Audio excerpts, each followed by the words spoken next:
Hello guides, let's start और current affairs lecture. आज का जो करंट अफेयर्स का लेक्चर है आपका बहुत ही ज़्यादा क्रुशियल एंड बहुत ही ज़्यादा इम्पोर्टेंट है। ठीक है, इस पर्टिकुलर लेक्चर में ऐसा क्या होने वाला है जो कि बहुत इम्पोर्टेंट है।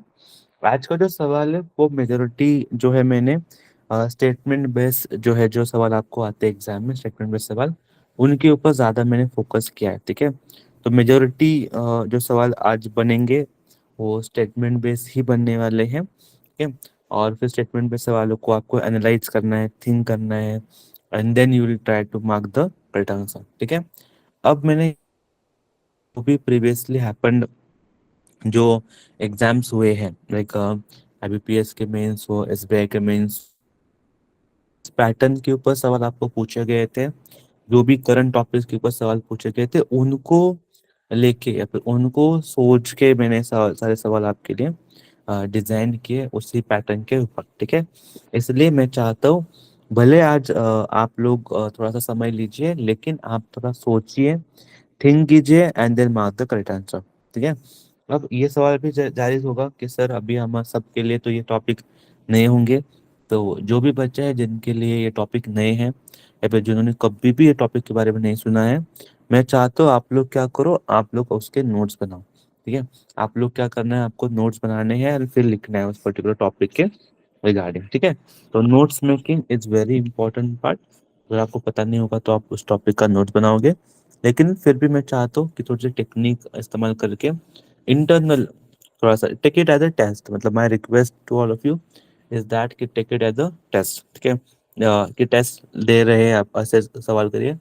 बस मैं यहाँ पर आपको एक हेल्पफुल रहूंगा कि मैं आपको क्या करने वाला हूँ, सवाल के जो है एक्सप्लेनेशन मैं आपको दूंगा, ताकि फिर आप लोग अच्छे से उस पर्टिकुलर सवाल को समझ भी पाए। ठीक है ना।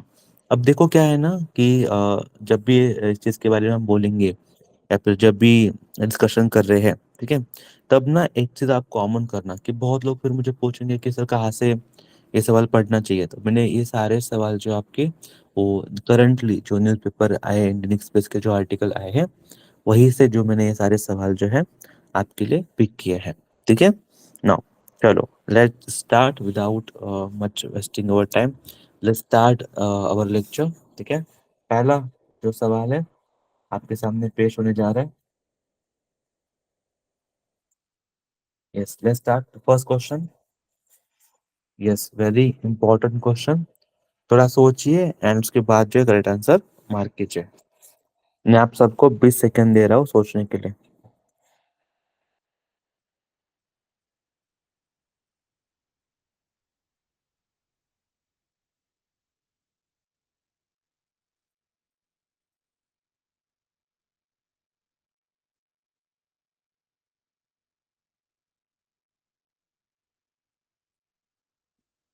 आई जस्ट होप कि आप लोगों ने जो ये पर्टिकुलर पर्सनालिटी है, लाइक मौलाना आज़ाद साहब जो है, उनके बारे में लाइफ में कभी तो सुना होगा। ठीक है, बड़ी ही ज़्यादा इम्पोर्टेंट पर्सनालिटी ये है।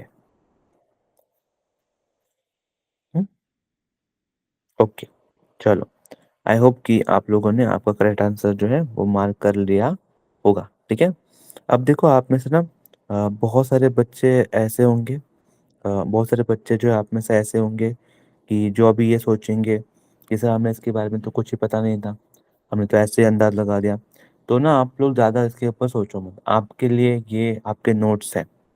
इस तरीके से सोचना कि आपके लिए क्या, आपका एक नोट मेकिंग का जरिया है। ठीक है, हम क्या बना रहे हैं, नोट्स बना रहे हैं, ऐसा आप सोचो और फिर उसके हिसाब से जो है चीज़ों को डिज़ाइन कीजिए।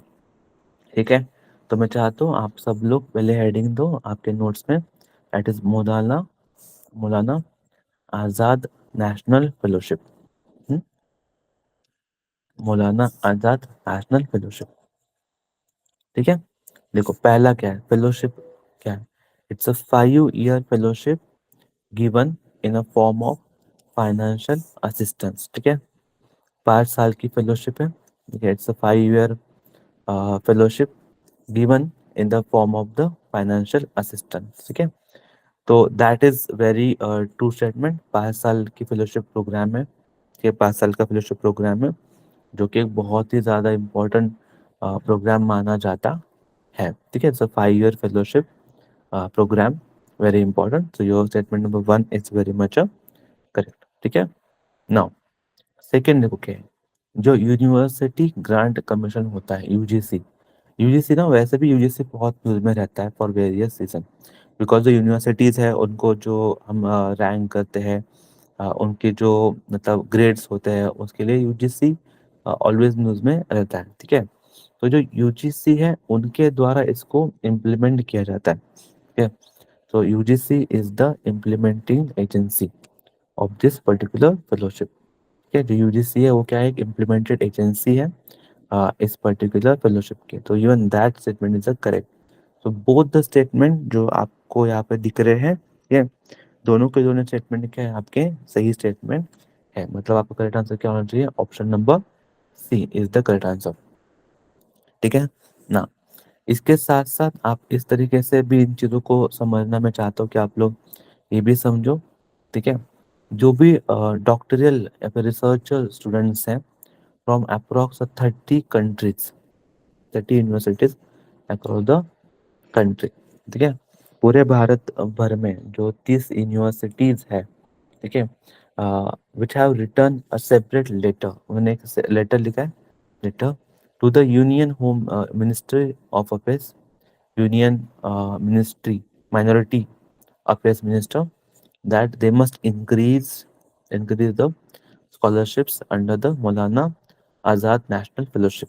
ठीक है, तो इसके कारण क्या है ना, ये पर्टिकुलर इस कारण की वजह से जो ये पर्टिकुलर फेलोशिप प्रोग्राम है वो यूज में आ जाता है। ठीक है, देखो ऑब्जेक्टिव क्या है ना, ऑब्जेक्टिव तो वही है, that we need to promote the researcher and doctorate in our country, हमारे बच्चे भी research work and doctorate work में आगे बढ़े, इसलिए उनको जो 5 ईयर जो है फेलोशिप दी जाती है।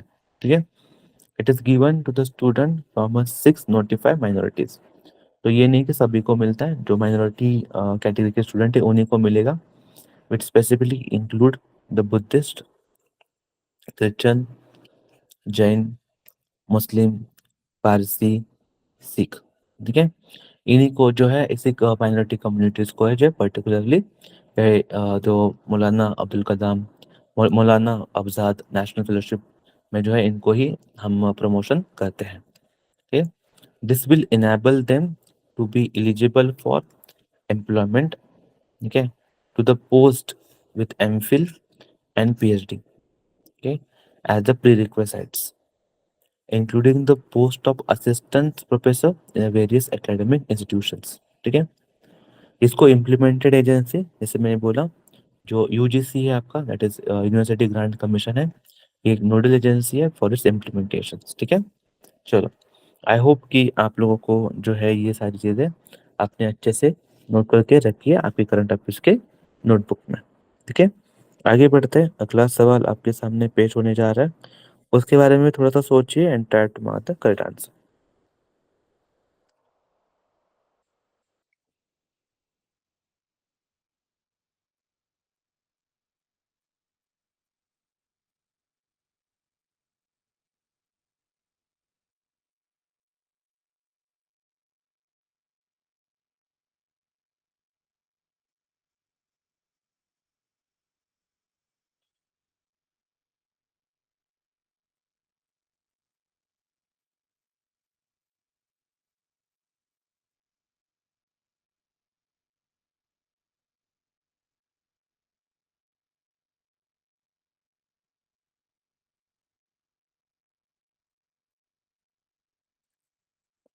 यस, देखो ना, अभी आप लोगों को पता होगा कि भारतवर्ष के इस पूरे इतिहास का एक स्वर्ण काल है, कि जैसे राम मंदिर जो है अभी बनाया जा रहा है, उसका इनॉग्रेशन भी है। ठीक है, तो टेम्पल्स जो है बहुत ज़्यादा इम्पोर्टेंट है, गवर्नमेंट के भी बहुत सारे इनिशिएटिव है जिसके तहत जो है टेम्पल्स को इनॉग्रेट किया जाता है, टेम्पल्स को बनाया जाता है। ठीक है, तो टेम्पल्स के ऊपर मुझे मुझे ऐसा इंटरनली लगता है कि अगर टेम्पल इतने ज़्यादा न्यूज़ में है, ठीक है, तो जो कुछ इम्पोर्टेंट टेम्पल्स जो अभी न्यूज़ में रहते हैं, तो उनके रिगार्डिंग हमें इंफॉर्मेशन होना, एक बेसिक आइडिया होना बहुत ही ज़्यादा ज़रूरी बन जाता है। इसलिए मैंने स्पेसिफिकली जो है ये पर्टिकुलर टेम्पल्स को यहाँ पे आपके सामने क्वेश्चन के फॉर्मेट में रखा है। ठीक है, तो ये जो टेम्पल है श्रीमुख लिंगम टेम्पल। ठीक है, श्रीमुख लिंगम टेम्पल, इसके बारे में आपको सही स्टेटमेंट बताने हैं। ठीक है, देखो पहले which of the following statement are been correct, ये आपको पूछा है। ठीक है, it's a Kalinga architecture style temple, Kalinga architecture style temple. ठीक है, तो this is very true, Kalinga architecture style का टेम्पल है। It's build by the Pala king Dharmapala. ठीक है, it is build by the Pala king Dharmapala. तो ये नहीं है कि it is not build by the करमपाला, ये करमपाला द्वारा इसको बिल्ड नहीं किया गया है। Okay, is not build by the Karmapala. एक पर्टिकुलर राजा है जिसको हम बोलते हैं कमरनावा। इसके बारे में हम अगले स्लाइड में आपको दिखा दूंगा। ठीक है, कमरनावा। ठीक है, सेकंड, इनके द्वारा जो है इस पर्टिकुलर टेम्पल को क्या किया गया है, बिल्ड किया गया है। Then second, it is located on the bank of river. ठीक है, वंशधारा, तो ये रिवर है जिसके बारे में यहाँ पर मेंशन किया जा रहा है। तो that river is a true. है, तो अगर आप देखोगे तो पहला स्टेटमेंट आपका सही है, दूसरा स्टेटमेंट रॉन्ग है, तीसरा स्टेटमेंट सही है। आपको सवाल क्या पूछा है, how many statements are correct, कितने स्टेटमेंट यहाँ पे करेक्ट है उसके बारे में आपको पूछा है। तो कितने स्टेटमेंट करेक्ट है, तो only two statement is correct. कितने स्टेटमेंट करेक्ट है आपके, दो स्टेटमेंट जो है वो क्या है आपके करेक्ट है।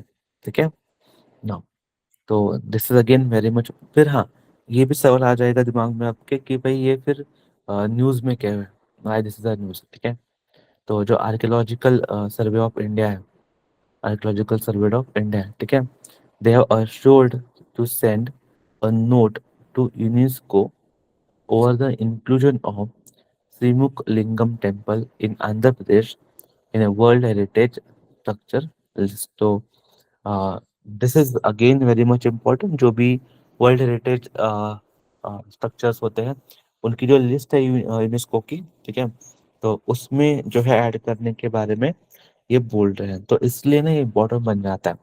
लेकिन हाँ, अगर आप पूछेंगे आपको कि भाई ये जो टेम्पल जिसकी बातचीत चल रही है वो कौन से स्टेट में बिलोंग कर रहा है, तो belonging to the state of Andhra Pradesh. This is build in a Kalinga architectural style. जो कलिंगा आर्किटेक्चरल स्टाइल है वहाँ पे बिल्ड होना चाहिए। It is located in a state of Andhra Pradesh. Temple is a build in a Kalinga architectural style. ठीक है, it is this temple is located on a banks of, ठीक है, Vamsadhara river. Is located on a bank of a Vamsadhara river. Okay, which is dedicated to Lord Shiva, which is a form of Lord Shiva. Okay, Shivlinga here has a mukh or facial representation of a Lord Shiva. Okay, यहाँ पे जो शिवलिंगा है, ठीक है, Shivalinga here has a mukh or facial representation of a Lord Shiva. Then it was constructed in the 9th century. It was constructed in the 9th century CE by the king of Eastern Ganga dynasty. It was built by the Kamarnava second. It's a Raja, okay, ruler from the family line of Eastern Ganga. Okay. So if you look at this, so only one and three is a correct, not two. Only one and three is a correct. Second treatment क्या है आपका, वो wrong है। ठीक है, तो I hope कि आप लोगों ने इस पर्टिकुलर टेम्पल के बारे में अब आराम से नोटबुक में आपके लिख लिया है, again which is very much important. ठीक है ना, अब जो नेक्स्ट क्वेश्चन है उसके ऊपर ना आपको सही ही मार्क करना, anyhow you to mark the correct answer. ठीक है, वाई, बिकॉज मैंने बहुत बार उस चीज को डिस्कस भी किया है, प्लस अभी फिलहाल वो बहुत ज्यादा न्यूज में भी है। थोड़ा सोचना फिर try to mark the correct answer.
Okay. Hmm. चलो, आई जस्ट होप कि आप लोगों ने सवाल को थोड़ा सा पढ़ा होगा अच्छे से, डिटेल में। ठीक है। एंड फिर जो है आपने इसको मार्क किया होगा। ठीक है। देखो, यहाँ पर क्या चीज़ चल रही है इसके बारे में थोड़ा सा समझते हैं। ठीक है। यहाँ पर लिखा है ग्रीन डिपॉजिट्स। ग्रीन डिपॉजिट, ठीक है। तो पहली बात तो यहाँ पे लिखा है डिपॉजिट्स। ठीक है। My question is what is deposit. तो पहले तो ये सब बता दो मुझे कि डिपॉजिट क्या होता है। डिपॉजिट्स, एक बहुत जनरली बात करूँ ना मैं, तो deposits are the liabilities for the banks and the asset for the customers is a deposit are the liabilities for the banks and asset for the customers। ठीक है। दो टाइप ऑफ डिपॉजिट होते हैं। पहला डिपॉजिट होता है जैसे called demand deposit, जिसे हम बोलते हैं। ठीक है। सेकेंड टाइप का जो डिपॉजिट होता है उसे हम टर्म डिपॉजिट बोलते हैं, इसको टाइम डिपॉजिट भी बोलते हैं। ठीक है। डिमांड डिपॉजिट के दो हिस्से आ जाते हैं आपके। एक आता है आपका सेविंग अकाउंट, एक बन जाता है, और सेकेंड जो आपका करंट अकाउंट बन जाता है। ठीक है। टर्म डिपॉजिट पे टाइम डिपॉजिट के दो हिस्से पड़ जाते हैं। एक पड़ जाता है आपका एफडी, एंड सेकंड पड़ जाता है आपका आरडी। FD and RD. तो डिमांड डिपॉजिट के दो हिस्से मिल जाएंगे आपको। कासा हिस्सा बोलते हैं, saving account, current account. Term deposits के दो हिस्से पड़ जाएंगे आपके, एफडी एंड आरडी। ठीक है। तो जो भी लोग ऐसे लोग होते हैं जिनको those who wanted to invest in environmental friendly project. ठीक है। दोज पीपल्स या फिर those investors, those people who wanted to invest, people who wanted to invest, people who wanted to invest in, people who wanted to invest in environmental friendly project, people who wanted to invest in environmental friendly project, the people who wanted to invest in a environmental friendly project, people who wanted to invest in a environmental friendly project। ठीक है। तो उनके लिए जो deposits होते हैं, that deposit is to be term as a green deposit, ताकि क्या हो ना, वो जो पैसा होगा जो ऐसे ही प्रोजेक्ट में खर्चा कर दिया जाएगा, जिससे क्या हो जाएगा आपको, मतलब वो पैसा वहीं पे खर्च किया जाएगा जहाँ पर इन्वायरमेंटल प्रोजेक्ट्स होंगे। ठीक है। और जैसे आपका जो एफडी होता है, जो फिक्स डिपॉजिट होता है, ठीक है, उसके ऊपर किस तरीके से आपको इंटरेस्ट रेट मिलते रहते हैं, उसी तरीके से जो ग्रीन डिपॉजिट होगा उसके ऊपर भी आपको जो है इंटरेस्ट मिलते रहेंगे। बस ये जो ग्रीन डिपॉजिट्स, ये होगा कि इसमें जो पैसा होगा वो इन्वायरमेंटल फ्रेंडली प्रोजेक्ट में ही इस्तेमाल किया जाएगा, उनको प्रमोशन के लिए। फिर आता है कि ऐसे कौन से प्रोजेक्ट है जो हम बोलते हैं कि ये इन्वायरमेंटल फ्रेंडली है। जैसे कि आपका हो गया सोलर एनर्जी प्रोजेक्ट हो गया। ठीक है। विंड एनर्जी का कोई प्रोजेक्ट हो गया, आपका सोलर एनर्जी हो गया, विंड एनर्जी हो गया। ठीक है। जो भी आपके रिन्यूएबल एनर्जी प्रोजेक्ट है, जो भी आपके जो रिन्यूएबल एनर्जी प्रोजेक्ट है, उन सब रिन्यूएबल एनर्जी प्रोजेक्ट में रिन्यूएबल एनर्जी प्रोजेक्ट है। ठीक है। तो वहां पर जो है आपका इन्वेस्टमेंट किया जाएगा। तो that's all deposit to be called as a green deposit. उन सबको क्या बोलते हैं? ग्रीन डिपॉजिट प्रोजेक्ट के बारे में बोलते हैं। ठीक है। तो अगर आप, तो हाँ, तो और उसी प्रोजेक्ट जो डिपॉजिट होंगे उनके ऊपर आपको इंटरेस्ट भी जो है मिलता रहेगा। ठीक है। उसके ऊपर आपको क्या करता रहेगा, जो आपको इंटरेस्ट है वो भी मिलता रहेगा। ठीक है। तो that is again very much important. ठीक है। नाउ, अब ये जो फर्स्ट स्टेटमेंट है, इसका first statement is very correct. It's a fix term deposit for those who want to invest in a environmental friendly project. It's very true. ठीक है। लेकिन सेकेंड स्टेटमेंट क्या है, देखो, it is not covered by the deposit insurance and credit guarantee corporation. तो this is wrong, this is wrong. So how much statement is correct? Only one is correct, only one is correct. ठीक है। I hope आपको जो concept है green deposit का अच्छे से समझ में आ रहा है। देखो, यहाँ पर फिर ये क्यों न्यूज में है, इसके रिगार्डिंग नोट भी बना के रखना। रिसेंटली क्या हुआ है, तो कि said that RBI said that it is not a mandatory for banks and NBFCs to raise a green deposit. It is not mandatory. Yeah, it is not mandatory for banks as well as the NBFCs to raise a green deposits. Okay, so in general term, what is green deposit? जैसे मैंने बोला, it's a fix term deposit for those who want to invest in environmental friendly project. है environmental friendly project. It is just like a regular FD scheme, but a green deposit pay the interest to investors as a fixed term.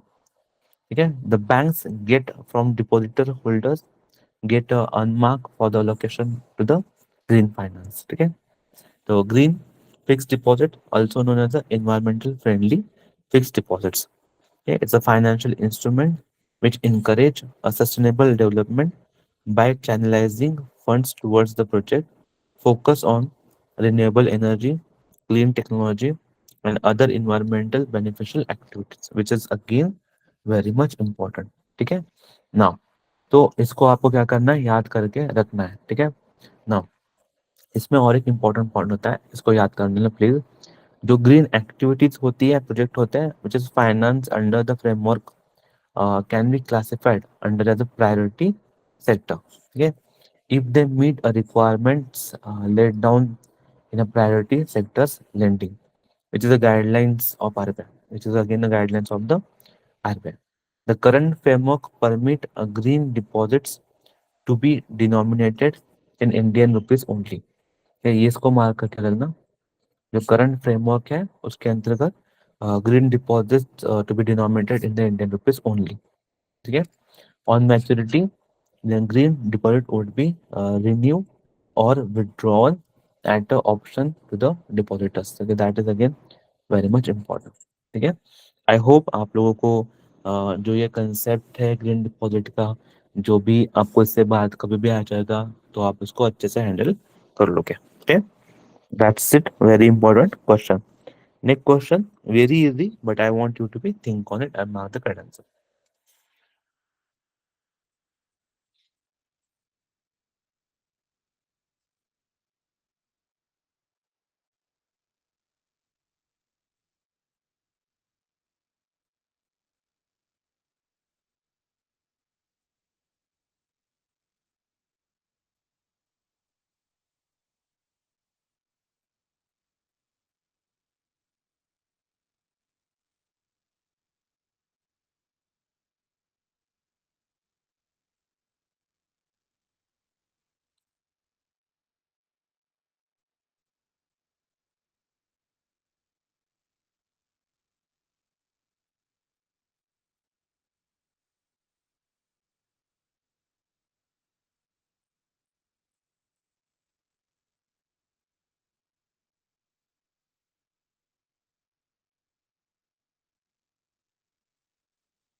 Okay.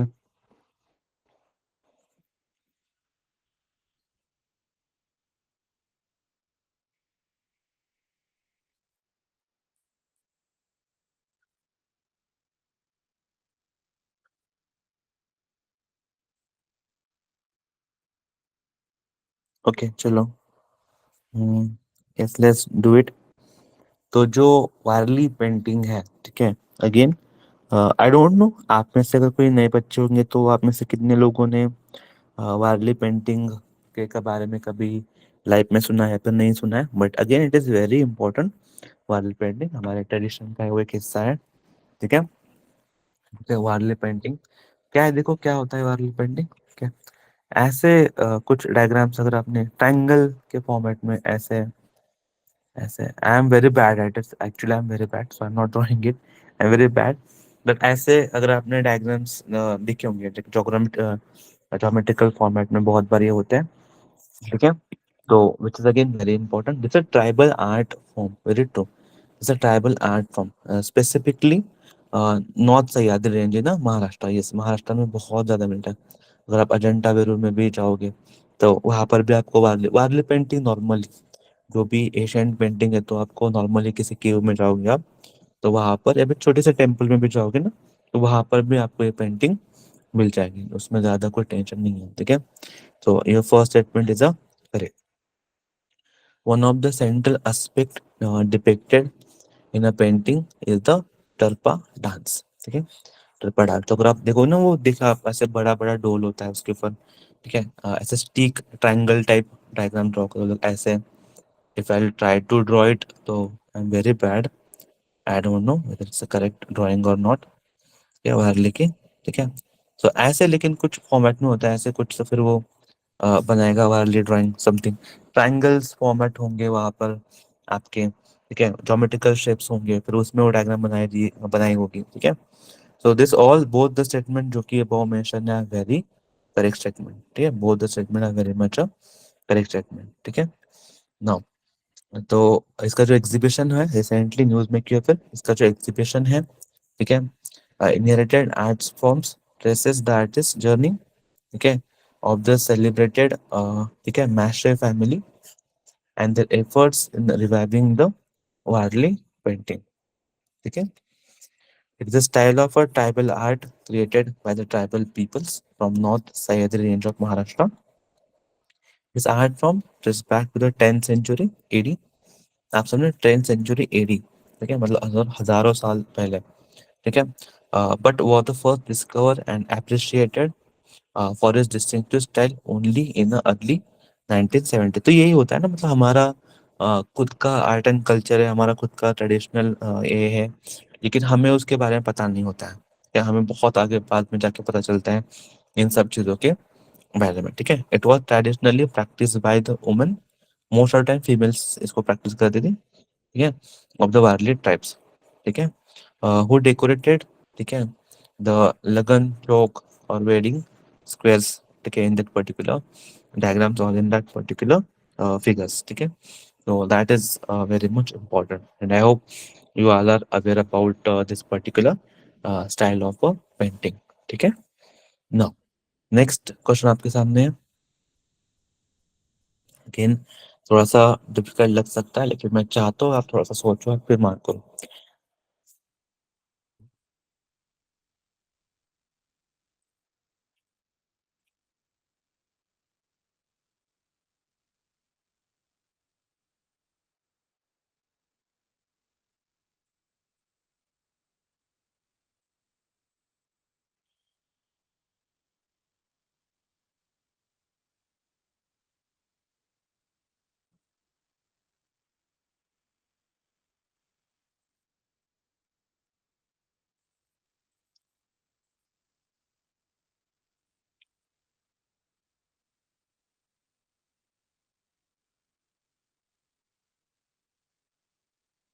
Okay, ठीक है। तो आप लोगों ने थोड़ा, बहुत लोग ऐसे होंगे जिन्होंने फर्स्ट टाइम ही ये वर्ड सुना होगा, that is national transit pass system, पहली बार भी सुना होगा, ठीक है। देखो सेट, अब ना, ठीक है, पहली बार भी सुना होगा तो भी ठीक है, कोई दिक्कत नहीं है, डोंट वरी, मैं आपके साथ हूँ, हम लोग मिलके इसका नोट्स बनाएंगे, हम मिलके इस चीज को समझेंगे, ठीक है। देखो ये क्या है, it facilitate the seamless transit of timber, bamboo and other forest produce across the country, ठीक है। मतलब एक पर्टिकुलर देश में अगर कोई स्टेट है, वहां से किसी दूसरे स्टेट में अगर आपको बाम्बू टिम्बर लेकर जाना होगा, तो उसकी जो परमिशन लगती है, that is very important thing, क्योंकि विदाउट परमिशन आप नहीं लेके जा सकते हो। आपको सबको पता है कि बहुत सारे ऐसे लोग हैं इंडिया में जो इस तरीके की तस्करी, जिसे हम बोलते हैं तस्करी, करते हैं, जो कि बहुत ज्यादा डेंजरस होती है फॉर द इन्वायरमेंट पर्पस के, ठीक है। इसलिए उनको ना रोकना बहुत ज्यादा इंपॉर्टेंट होता है। इसलिए किसी स्टेट गवर्नमेंट, एक स्टेट गवर्नमेंट से दूसरे स्टेट गवर्नमेंट में जब भी इस तरह की कुछ चीजें अगर पास होती रहती हैं, तो ना उसके ऊपर मतलब रेगुलेशन लगाए जाते हैं, ठीक है। एंड दैट रेगुलेशन लगाना बहुत ज्यादा इम्पोर्टेंट बन जाता है जब भी ये चीजें पास आउट होती है तो। ठीक है। तब ये जो फिर रेगुलेशंस है उसके लिए, तो उसके लिए फिर ना अब देखो टाइम भी जाएगा, रेगुलेशन है तो फिर टाइम जाएगा, टाइम भी जाएगा, शायद करप्शन भी हो जाए उस केस में। ठीक है। तो इसके लिए एक क्या लगाया गया है, नेशनल ट्रांजिट पास सिस्टम के बारे में डिस्कस हम कर रहे हैं। ठीक है। तो ऑब्वियसली फर्स्ट स्टेटमेंट होगा वो क्या होगा, आपका करेक्ट ही है। ठीक है। Then it allow users to self-generate no obligation certificate for exempted tree species। जो tree species exempted है, जिनको आप इजीली लेके जा सकते हो, उसके लिए कोई रेगुलेशन नहीं लगेगा आपको। तो वहां पे तो आप सेल्फ ही एनओसी क्या कर सकते हो, इशू कर सकते हो, विच इससे क्या हो जाएगा, स्पीडी काम हो जाएंगे, जल्दी जल्दी जो है काम हो जाएंगे, तो उससे कोई दिक्कत नहीं आएगी। ठीक है। That's why this is also true statement. ठीक है। सो बोथ द स्टेटमेंट जो अबाउ मेंशन है क्या है आपके लिए, करेक्ट स्टेटमेंट ही है। ठीक है ना। देखो, तो अब ये न्यूज में क्यों है तो समझो। जो इंडियन मिनिस्टर है environmental forest and climate change के, ठीक है, which has launch a national transit pass system as NTPS for the pan India. ठीक है। Now what is it all about, it about facilitate the seamless transit of timber, bamboo, and other forest produce across the country. Currently, the transit permit are issued for transport of a timber and forest produce based on a state-specific transit rules. ठीक है। NTPS को हम और एक नाम से बोलते हैं, one nation one pass regime. It's one nation one pass regime, which enables a seamless transit across the country, which enable the seamless transit across the country. ठीक है। Currently, the transit permit are issued for transport of timber and forest produce based on the state specific transit rule। अभी क्या है, state specific है, जैसे मैंने बोला एक स्टेट से दूसरे स्टेट में अगर आप लेके जा रहे हो तो उसको ना उस पर्टिकुलर स्टेट को रूल्स एंड रेगुलेशन लगाएंगे फिर वो। ठीक है।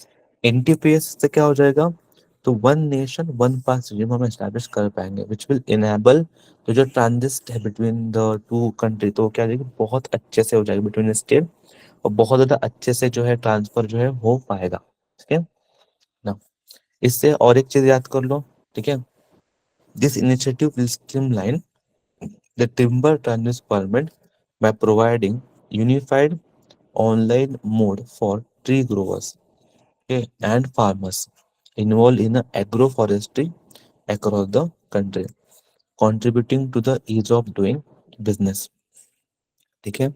The QR coded transit permit generated under the NTPS will allow the check gates across various states to verify the viability of the permits and allow the seamless transit. Okay? The nodal ministry, what is nodal ministry, कौन सी ministry का ये please इसको लिख लो, mark कर लो, because ministry को याद करना बहुत ज्यादा इंपॉर्टेंट है। ठीक है। नोडल मिनिस्ट्री कौन सी है, environment, ministry of environment forest and climate change. ठीक है। चलो, दैट्स ग्रेट। Next question. हाँ, इसके इस क्वेश्चन में तो मैं आपको बिल्कुल भी हेल्प नहीं करूंगा। आप सबको इस प्रोजेक्ट डिटेल में सब प्रोजेक्ट के बारे में पता होना चाहिए, और सवाल का आंसर भी जो है आपको आना चाहिए। ठीक है। Please think and mark the correct answer.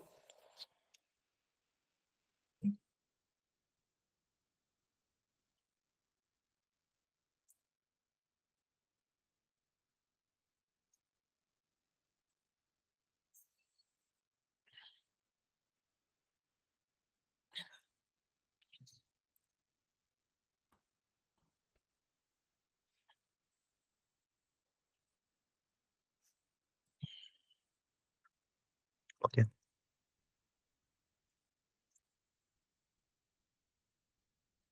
चलो, कि आई जस्ट होपिंग कि आप लोगों में से बहुत सारे लोगों ने है सही आंसर मार्क किया होगा।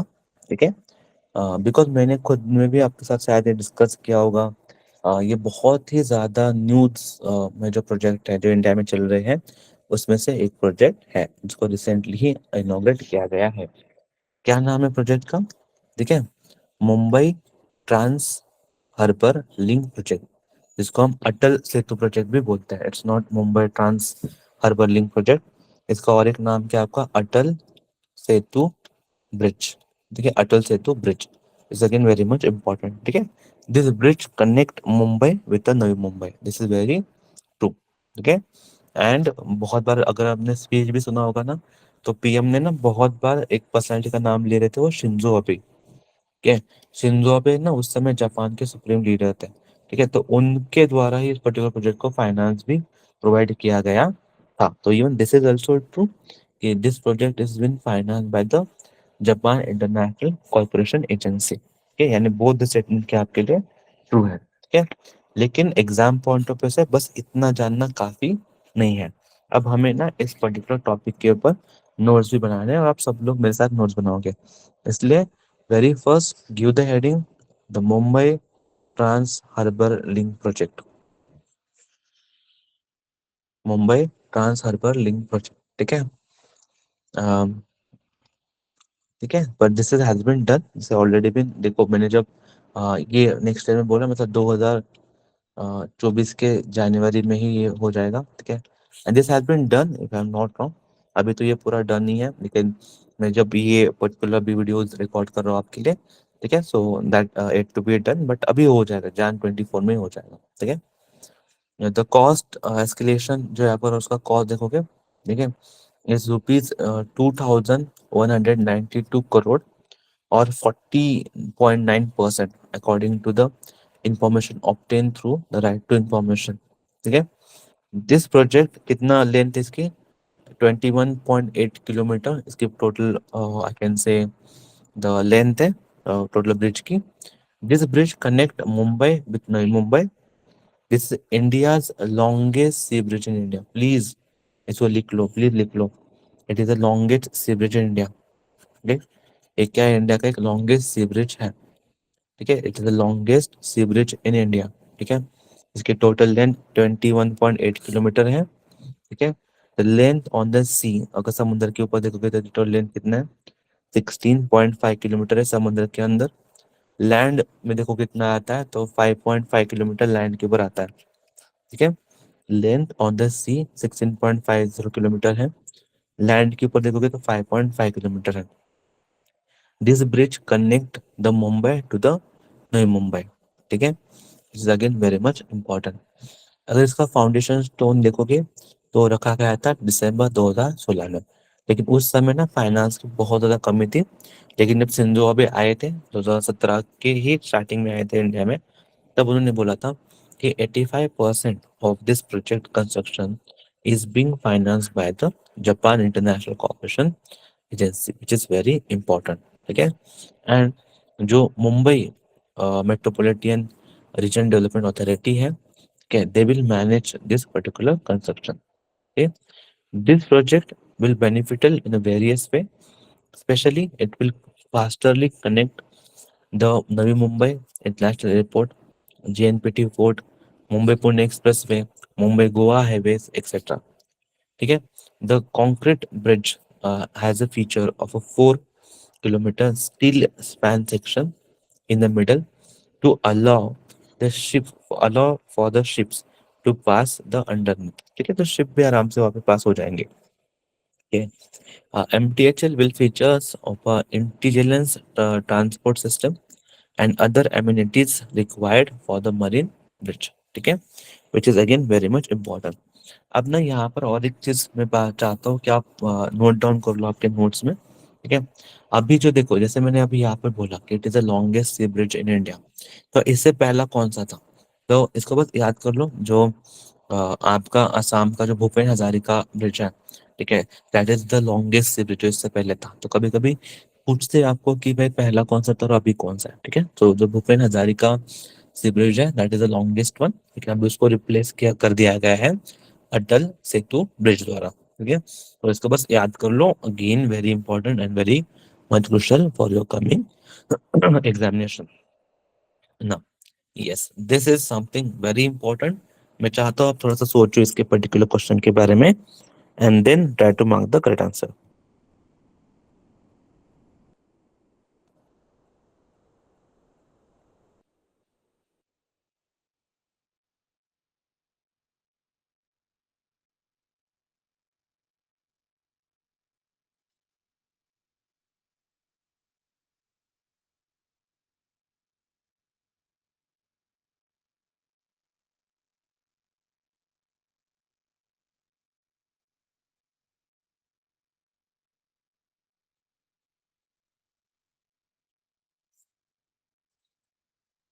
ओके।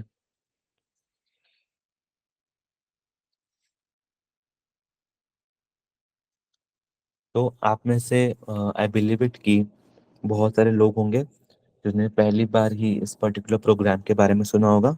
ठीक है, इसलिए ना मैं डायरेक्टली आपको नोट्स मेकिंग के ऊपर लिख के जा रहा हूँ अभी। देखो, please give the heading know India programme. Know India programme, ठीक है। उसमें सबसे पहला पॉइंट क्या है, देखो कि इसका 70th edition of know India programme, okay, has recently been started. ठीक है, विच इज हेल्ड, किसके अंतर्गत होता है पर्टिकुलर प्रोग्राम, तो flagship programme of ministry of external affairs. पहले तो ये नोट डाउन करो, किस पर्टिकुलर प्रोग्राम किसके द्वारा चलाया जाता है, मिनिस्ट्री ऑफ एक्सटर्नल अफेयर्स द्वारा इस पर्टिकुलर प्रोग्राम को चलाया जाता है। इसमें क्या होता है, इसमें is for the engagement with the Indian origin youth. इस एंगेजमेंट होती है यहाँ पर, किसमें एंगेजमेंट होती है, इंडियन यूथ के साथ इसकी क्या होती है, एंगेजमेंट होती है। ठीक है, जैसे engagement with the Indian origin youth, ठीक, बिटवीन 18 to 30 years ओल्ड। ठीक है, जो 18 से लेके 30 साल के इंडियन ओरिजिन के यूथ है, उनके साथ क्या हो जाएगी, एंगेजमेंट करने के लिए। क्यों एंगेजमेंट करनी है, ताकि उनमें जो अवेयरनेस जाके offer different facts of a life in a contemporary India, उसके लिए।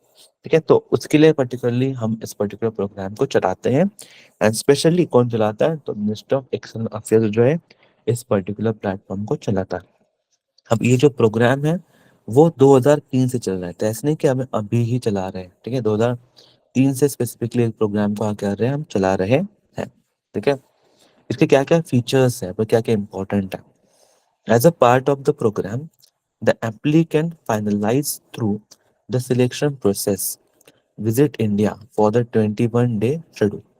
ठीक है, 90% of the cost of international airfare for a KIP participating visiting the India is borne by the Minister of External Affairs. ठीक है, while remaining 10% is borne by the applicant themselves. ठीक है, तो जो भी एप्लीकेंट आ रहे हैं इंडिया को एक्सप्लोर करने के लिए बाहर से, तो उनको जो भी एयरलाइन का कॉस्ट होगा, that 90% cost will be paid by the Indian peoples, Indian ministry, and 10% वो खुद पे करेंगे। ठीक है, during a period of their stay in India, the ministry provide for their accommodation, meals and domestic transportation by road और by air, जो भी होगा वो।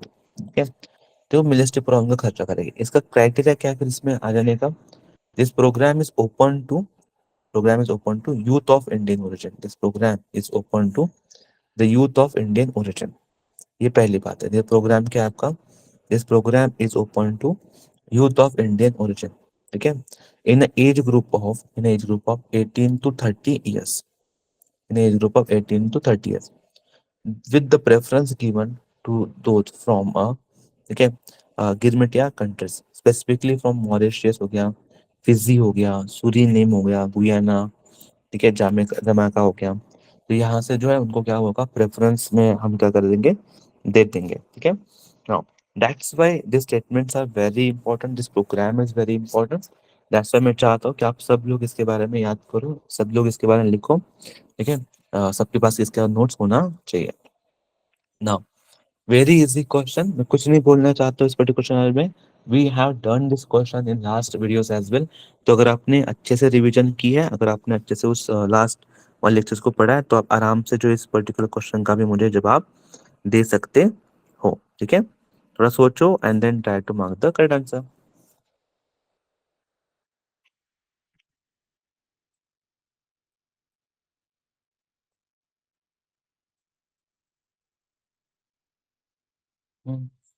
ओके, आई जस्ट होपिंग कि आप लोगों में से सभी लोगों ने करेक्ट आंसर जो है मार्क किया होगा। ठीक है, देखो सवाल क्या है, सवाल बोल रहा है कि जो यूनियन कैबिनेट है उन्होंने अभी अप्रूव किया है द प्रपोजल, इसलिए to open the consulate general of India in which city of New Zealand. ठीक है, so what is the correct answer, remember it is open in Auckland. कहाँ पे ओपन हुआ ये, ऑकलैंड में जो है स्पेसिफिकली ओपन हो रहा है। ठीक है, the Union Cabinet is to be chaired by the PM Narendra Modi has approved the proposal to open the Consulate General of India in New Zealand. ठीक है, The opening of Consul General of India in Auckland would help in increasing the diplomatic footprint and strengthening the India's diplomatic representation in a view of India's increasing the global engagement. Okay, the consulate is likely to be open and fully operationalized within the time frame of 12 months. That is very much important. ठीक है, लेकिन हाँ, अगर New Zealand के ऊपर भी सवाल आता है तो प्लीज रिमेंबर, न्यूजीलैंड का कैपिटल कौन सा है आपका? ठीक है, विलिंगटन। करेंसी कौन सी उनकी? डॉलर। ठीक है, एंड प्राइम मिनिस्टर कौन है अभी? ठीक है, Luxon. Next. Yes, again very important, लेकिन हाँ थोड़ा सोचो, सोच के मार्क करना correct answer.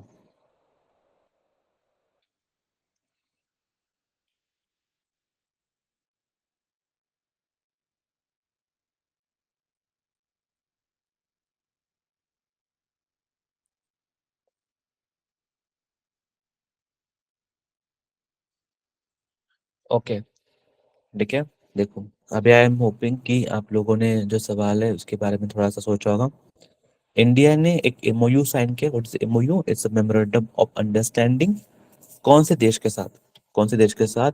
For for cooperation in the field of broadcasting, exchange of news and audio visual programmes. ठीक है, तो remember this has MoU has been signed by the India with the Malaysia. इसका sign क्या है? Malaysia के sign sign किया है। ठीक है, इसको थोड़ा सा डिटेल में देखते हैं। ठीक है, बेसिकली जो हमारे पीएम है, ठीक है, उन्होंने अप्रूव कर दिया है एमओयू को, जहाँ पर क्या होंगे, जो मलेशिया के साथ हमारे जो फ्रेंडली रिलेशन है उसको और भी हम आगे जाके क्या कर पाएंगे? बूस्ट कर पाएंगे। क्यों? बिकॉज हम हमारे जो ब्रॉडकास्टिंग्स है, जो न्यूज़ है, ठीक है, जो ऑडियो विजुअल प्रोग्राम्स है, उनको क्या करेंगे? हम